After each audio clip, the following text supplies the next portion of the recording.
And then how many of you are studying or doing something related in academic way with healthcare? Good. So I can see a mix of people who are working in hospitals, but how many of you have been patients? I'm sure all of us would raise our hands. At some point in our life, definitely we would have been in situations where we would have to go ourselves or take someone else to hospitals and doctors, and we would have been experiencing the way healthcare was being delivered also. So before we get into our presentation, let me give a brief background about what we do. I am the co-founder CEO of BestDoc. We work with hospitals in improving patient experience. So we are a SaaS-based. How many of you understand SaaS? Can I get an expansion of SaaS? Software as a service. So what we are trying to do is, most of us in our early days, we would have seen software coming in CDs, where it is packaged and then given to us where we need to install and then start using it. We have moved to a world now where software is available at tooltip of a domain, or it can be just installed as soon as possible at the click of a button. So that is software as a service. What we are doing is we are looking at improving patient relationship management at healthcare providers, hospitals, where when you come to healthcare setting, patient is the center of everything. We are replacing the customer by the patient and how he or she experiences the service in that context. We work with about 300 hospitals across 20 states in the country. We also have presence in UAE, in Middle East. And since 2018, when we did our commercial launch, we have handled about 3 million plus patients and 7 million plus appointments. Very recently, we have introduced our IP patient engagement product, which is known as Concierge. I will be touching upon that also as we move ahead. This scene reminds us of how crowded our hospitals are. And the larger the hospitals are, when you go to those tier 1 metros, you would see that the hospitals are bursting at seams. Every single touch point, you will see long queues. Hospitals who are experiencing 1,000 plus, that the actual clinician face time is only about 2 minutes as recorded by WHO. So where is the patient or the patient and the caretaker spending time? They are mostly idling pre-consultation, waiting at various touch points where they are getting things processed, and when they are in front of the doctor, they get only 2 minutes to talk about what illness they have, what they are experiencing, and then after that they move on to the post-consultation substream activities, which could be either investigation, could be a scan, or a pharmacy purchase. And by the time they get out, it could be almost half a day. So what we have seen is, well, other industries, as previous speaker Diksha has mentioned, have moved on and caught on to delivering service as a service. We are now seeing healthcare still lagging behind in terms of old way of doing things. We see a lot of paper throughout the patient journey, whereas it could have been easier for us to digitize all this information into easy to use referable data which is available at the tooltip, could have been in even a mobile app or in a website. So why is healthcare lagging behind? Because this is one industry, I believe, because I'm an engineer myself. During childhood, we are given two options. Either you take this stream or that stream, and what I believe is healthcare is one industry where we have seen a lot of aversion towards adopting technology. Luckily, it is changing over the last few years. COVID has actually changed and brought a phenomenal shift in how technology is being used to deliver healthcare now. So during the last 2 years of pandemic, you would have seen that you would not have been in a position to go to the hospitals, you would not have been able to go to a place to get your test done, but we are getting all these things delivered at home, just in front of our mobile phone or computers. So healthcare is also slowly adopting, and that is where we are helping the healthcare providers move faster so that they are also able to deliver care using digital technologies.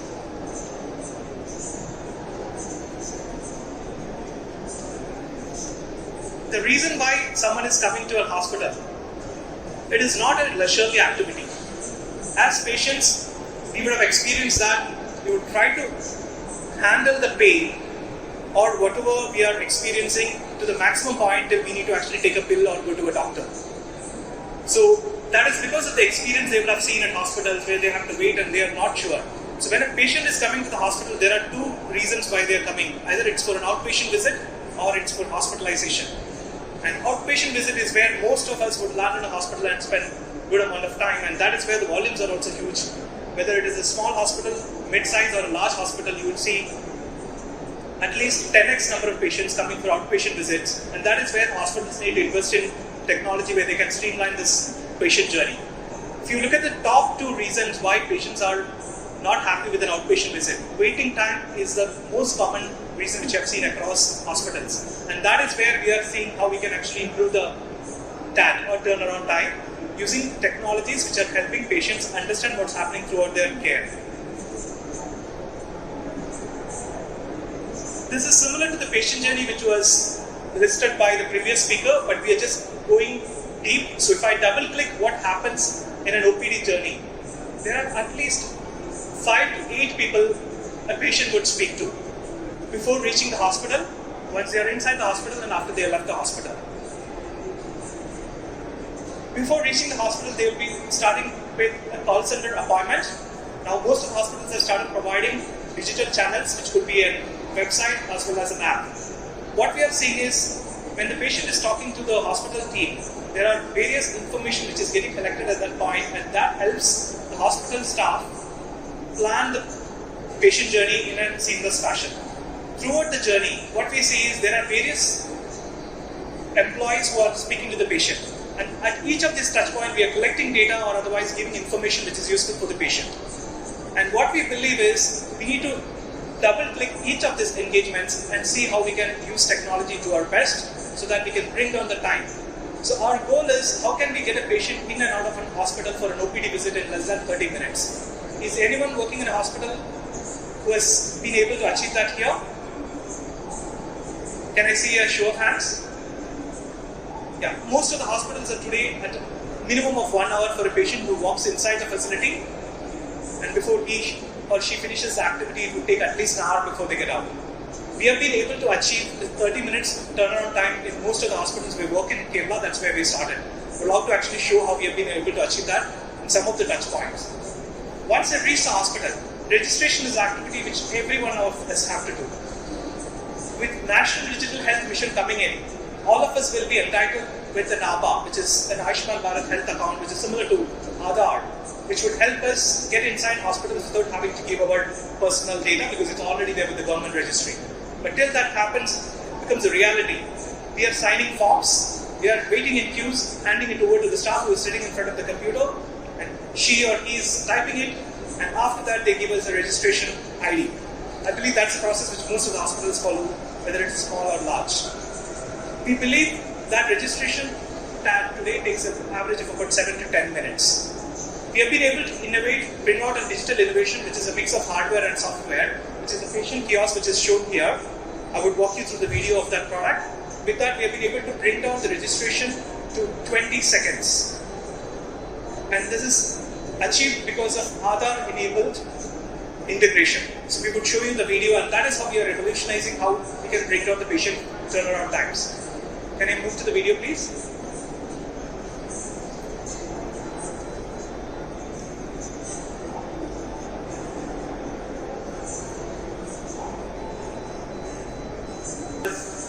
Baby Memorial Hospital in Calicut. We are also in talks with some of the large hospitals in Hyderabad. We already have about 30 plus hospitals in Hyderabad using our various products. So, can you go full screen on the video? Yeah, just pause. So this is the kiosk which we have implemented at hospitals like Baby Memorial. This doubles up as a front office desk. It has got a camera at the top. It can actually take the picture of the patient. It is similar to the phone Face ID recognition. So when you're coming to the hospital for the first time, we request you to register your Face ID, and next time you just need to stand in front of the kiosk. It automatically recognizes you, checks you in. If there is a payment, it sends you a link which you can pay on your phone. You don't need to touch the kiosk. You can directly walk to the OPD. To that extent, we have automated processes in hospitals. It has also got an industry-grade touchscreen device, and the application which is there is run in 12 languages as of today. So we are looking at how patients experience care, and we want to make sure that they are able to understand what needs to be done. When someone is coming to the hospital for the first time for registration, they are worried about their health conditions, they are coming to the facility for the first time, they don't know where to go. So we are looking at customer experience executives who are there to assist them, similar to what we see at the airports and the railway stations, where someone is just telling them what to do. And the moment they understand it's so easy, we have seen 80% of patients just coming back to the kiosk to do the next transaction. It's also got a barcode and a QR code scanner. The QR code is for Aadhaar and the barcode is for the hospital ID cards, which has got barcodes printed in it. And it's got a payment device integrated as well as a printer integrated with that. Can you just move to that point of 3.07?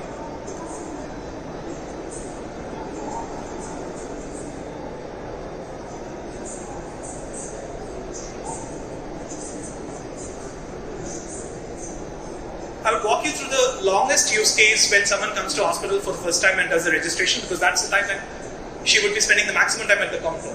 So this is what we have done using the Aadhaar app. That's where you can change the language at the top. The patient clicks the new registration button, and this is the form which is there in all the hospitals. A tech-savvy person would fill it on her own in another 30 to 60 seconds. But for a person who is bringing an Aadhaar card, with the scan in 2 seconds we have filled the form. And this is government validated data which is going into your database so that you don't need to worry about spelling mistakes, so that insurance approvals and all can be made easier. And mobile number is the only thing which is not there in the Aadhaar card, which we are asking the patient to enter, or someone can enter on her behalf.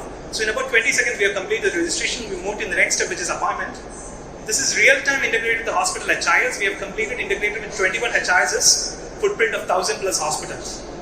The patient is given an option to select the slot, if slots are available, otherwise the walk-in is activated so that you get a walk-in token.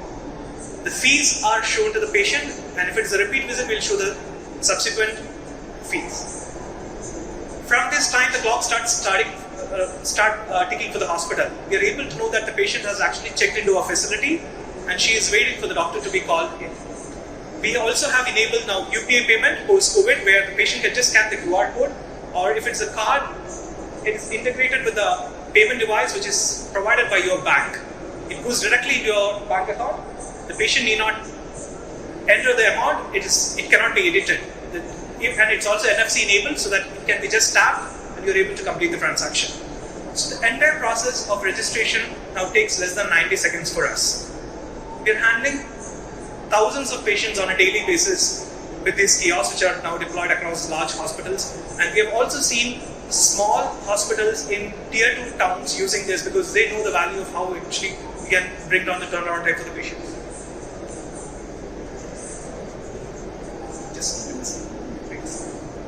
The previous one. Thank you. So once the patient is got inside the hospital is where the waiting time starts, and that's a painful, agonizing experience for most of the patients, including the caretaker, where they wouldn't have to do anything else other than just wait. I come from a family of doctors. My dad is an oncologist, mother is a gynecologist. We also run a 250-bed hospital. So I have been living in hospitals regularly throughout my childhood, where I've seen people waiting at various points. And when the gynecologist steps out of the room for an emergency delivery during the OPD is when you don't know when she is coming back. And that is when the patients and the relatives are getting restless. They are ready to wait for maybe 20 minutes, 30 minutes. But when we don't know when they're coming back, we need to be able to give visibility into what is happening throughout that patient experience. That is where our queue management system has come into place. It's integrated with the check-in. So everyone who is coming into the hospital, whether it is through the kiosk or the front office, we get to know at what time they got inside. And from that time, we are able to understand that this patient has been waiting for n number of minutes before she is called inside the doctor's room. The doctor gets to know patients in the ascending order of waiting time. So you're able to know that this patient has been waiting for me for an hour, and if the doctor needs to step out, there is a broadcast feature which is available in our QMS. And if the doctor has gone for rounds, because most of the OPDs would be for departments where the doctor is doing rounds in the morning, he or she, if they are getting delayed, they can just tell their staff, assistant to broadcast a delay, or the doctor can click a button and put a 15 minutes, 30 minutes, 45 minutes delay. It gets broadcasted through WhatsApp or SMS to every patient who is waiting, who has got inside as well as who is about to come to the hospital. That way what we are doing is we are streamlining the traffic, telling them that you don't need to come now and waste your time in the hospital. If you are already inside the hospital, please go and have a copy. So we are helping them adjust to the delays which are there in our system by giving them very good visibility. And once they're done with the consultation, what we see is large hospitals, there are various blocks, there are floors where the departments, and you will have to come down to the reception again to do payment, and then you go for substream activity, which would be an investigation or a scan or a lab test. Even at pharmacies, you see people pushing their hands to actually give their prescription so that they are able to get out. If you look at the conversion which happens in these upstream activities, it's not more than 50% because patients are fed up of waiting and they would like to actually have a standard way of communicating to them what time it would take for each of these processes. So we have implemented queue management system in lab, radiology, scan as well, and pharmacy, where we are able to tell the patient that you are now 7th in the queue and you will take approximately so many minutes. You don't need to even wait there. So that's the way we are able to help patients streamline their activities, and that because of which we are able to increase the conversion. And after that, we are also able to push the reports to their mobile phone, and the doctor also gets to know that this patient has got their reports. The last activity which happens, because the reason why someone is coming to our facility is to stay healthy or get better. How do we know about that? If you ask feedback immediately after the OPD visit, you will only get to know how they have experienced the service. Quality of outcome, which is the most important thing in a healthcare setting, cannot be measured immediately after the OPD. You need to wait for a minimum, say, 8 hours, 24 hours. That is when you need to go back, when the patient has taken the medication, followed the guidelines, and then they are in a position to give you real feedback whether they have. The only question you need to ask is, are you feeling better after the visit? And if you are able to get an answer which is a positive one, you have solved their problems. And if they say that they didn't like the experience when they were at the hospital, like what Diksha had mentioned, we have put in corrective and preventive actions. You're able to drill down into various categories and find out where it went wrong, whether it was at pharmacy, it was at the reception, whether it was staff behavior, and then take corrective actions as well as preventive as per the NABH guidelines. So we have about 200 plus hospitals using our feedback, and all of this is digital. It is available on a QR code, it's available as a push notification on WhatsApp. It can be on a tab where the patient is actually given that product and they're able to give the feedback. And we are able to complete the loop where we get the patient back for a follow-up visit with reminders which have been mentioned earlier as well. Because we believe that that's the one way to make sure that we are able to make sure we are touching them throughout the engagement and keeping them clearly notified of what's happening with respect to the progress of the care. Moving forward, these are a couple of success stories which I would love to share. Maybe Memorial Hospital is a 600-bed tertiary care hospital in Calicut in Kerala. We have been working with this hospital for the last 2 years, and what we have been able to do is we have put in our PRM product throughout the patient experience in the OPD side. And what we have been able to demonstrate is with 6 kiosks as well as our application being used by the hospital's call center, front office, queue management being put in front of all the doctors' OPD, as well as the patient feedback, the closed-loop feedback which has been put in place, we have been able to dramatically improve the patient experience scores for this hospital in the last 2 years, and also bringing down the front office cost. Because what we are able to do is, if earlier we had 20 people in the front office, we are able to release a lot of them for other activities because of our kiosks doing the heavyweight lifting. And during COVID, this was a very good product which the hospitals loved because we were on a SaaS model where we were charging per OPD. There is no upfront payment the hospital had to do. So we actually grow along with the hospital, or whenever your numbers go down, we also actually see the downside on our business. We are taking the risk because we are betting on adoption. If 1,000 people are using our kiosk, we get paid for that. That has been the way in which we have been implementing all our applications. This is another case study which we have done with Narayana Health. Most of you might be aware of. This is the largest cardiology network in the country with about 26 hospitals. What we have done with them recently is we started with 3 of their units where we wanted to improve their patient feedback.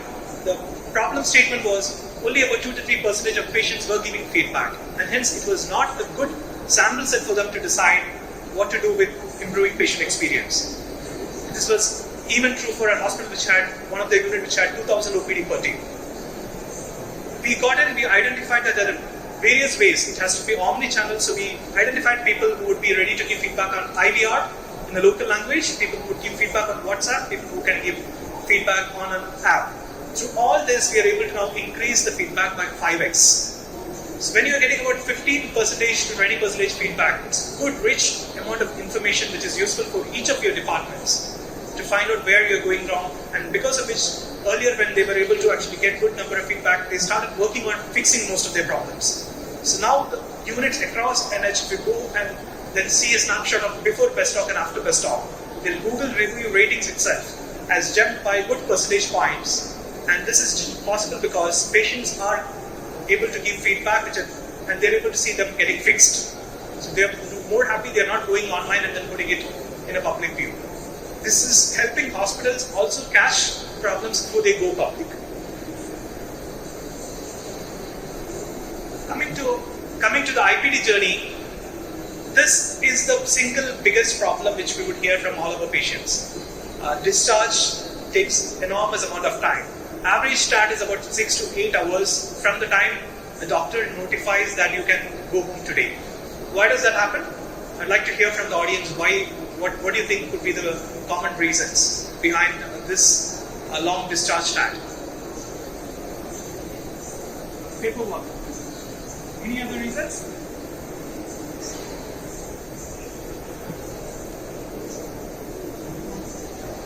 Yes, paperwork across multiple departments. There are so many parallel processes which need to be done from the time the doctor says that this patient is ready for discharge.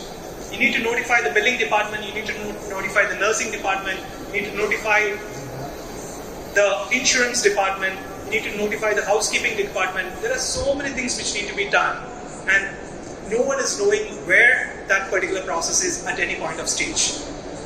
And most of the time it is nurse who is at the center of all the action. The relatives would be delighted when the doctor says at 8 o'clock that you can go home. They will start preparing that in the next 2 hours they can go home. But what unfortunately happens is at 11 o'clock, 12 o'clock also, discharge summary is not ready. Why? Because the doctor is finishing the OPD and then only he'll come and type the discharge summary.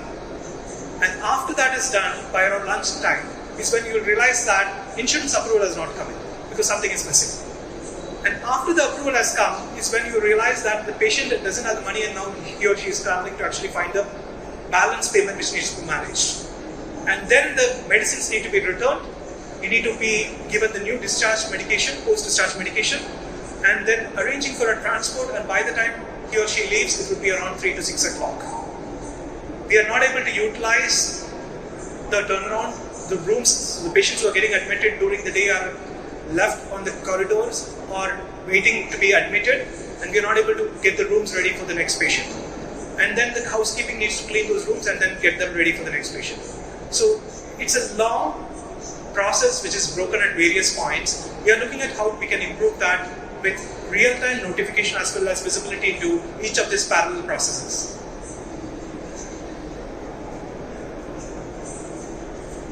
Quality of nursing service also is significant in a complaint, where we are actually seeing that if you are able to put in a way in which you can track everything which is happening in a room, and that is what we have achieved with the new product which we have released this year called Concierge. Diksha also touched upon that. No. So what we have identified is from the time someone gets admitted to a room, when a room or a bed is allocated to them, there are so many activities which would happen. In the average length of stay, looks of about 3 to 4 days, there are 15 requests which come out of a bed, which are non-clinical.